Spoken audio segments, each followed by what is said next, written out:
শুভ সকাল বন্ধুরা। শুক্তো রান্নার জন্য প্রথমেই আমি এখানে আদা, পোস্ত, কালো সরিষা আর নারকেলের কোড়া একসঙ্গে ভালো করে আমি বেটে নেব। প্রথমেই আমি শুকনো খোলায় একটুখানি পানমৌরি ভালো করে ভেজে নিচ্ছি, নিয়ে ওটাকে শুকনো খোলায় আমি গুঁড়ো করে নেব।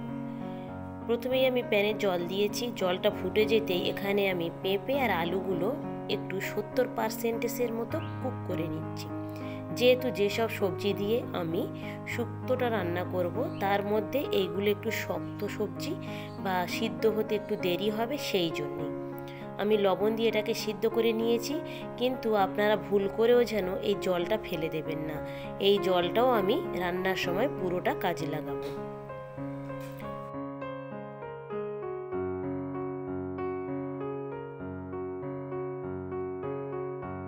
এখানে কলাগুলোকে হালকা করে লবণ দিয়ে এটাকে ভেজে নিচ্ছি।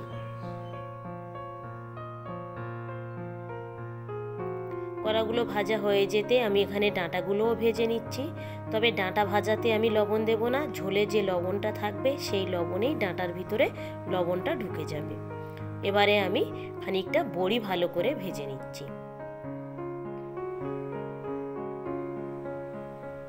ভাজা হয়ে যেতে বড়িগুলোকেও আমি তুলে নিয়েছি। এবারে আমি উচ্ছেগুলো ঠিক একইভাবে লবণ দিয়ে একটু ভেজে নিচ্ছি।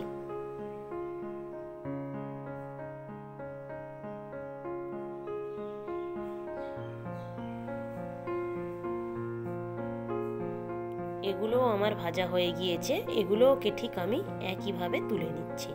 সবার শেষে আমি বেগুনগুলোকেও ভেজে নিচ্ছি। তবে বেগুন ভাজাতেও আমি কোনো লবণ ব্যবহার করব না, এটাও কিন্তু নরম সবজি, ঝোলে যে লবণটা থাকবে তাতেই হয়ে যাবে। রান্নার জন্য আমি প্রথমে প্যানে তেল দিয়ে দিয়েছি, 5 ফোড়নের ফোড়ন দিয়ে দিয়েছি, দিয়ে এবারে যে মশলাটা আমি বেটে রেখেছিলাম সেই মশলাটা আমি ঢেলে দিয়েছি।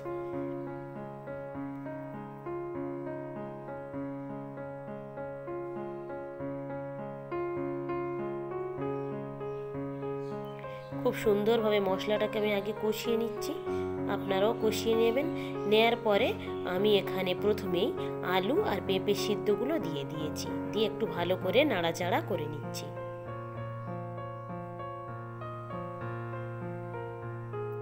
শুক্তোটা রান্না করতে গেলে একটু দুধ দরকার, তাই আমি দুধ দিয়ে দিয়েছি।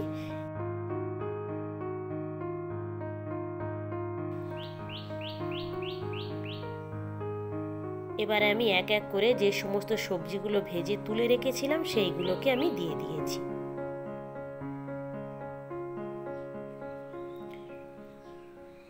পেঁপে আর আলু সিদ্ধ করার যে লবণ জলটা ছিল সেই জলটা আমি দিয়ে দিয়েছি।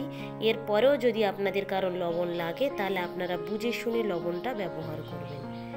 ভালো করে ফুটে যেতেই আমি বড়িগুলো দিয়ে দিয়েছি, দিয়ে একটু ভালো করে নাড়াচাড়া করে এটাকে আমি একটা ঢাকায় ঢেকে দিচ্ছি।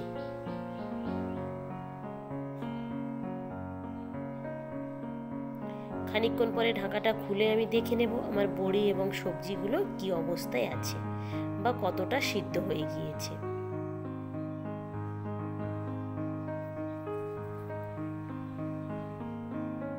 নামাবার আগে আমি উপর থেকে খানিকটা সে পানমৌরি যেটা ভেজে গুঁড়ো করে রেখেছিলাম সেটা দিয়ে দিয়েছি, আর একটু ঘি দিয়ে দিয়েছি, দিয়ে এটাকেও একটু ভালো করে নাড়াচাড়া করে নিচ্ছি।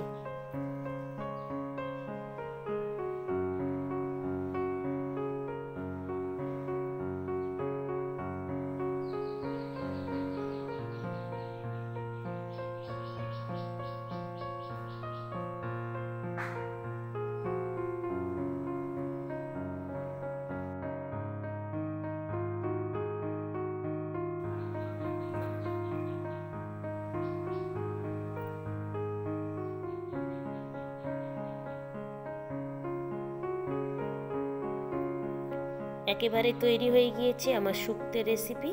ভিডিওটা তাহলে এখানেই শেষ করছি। ভালো থাকবেন, সুস্থ থাকবেন, আর ব্লগটি কেমন লাগলো অবশ্যই জানাবেন। ভালো লাগলে একটা সাবস্ক্রাইব করে দেবেন। দেখা হবে পরবর্তী ব্লগে।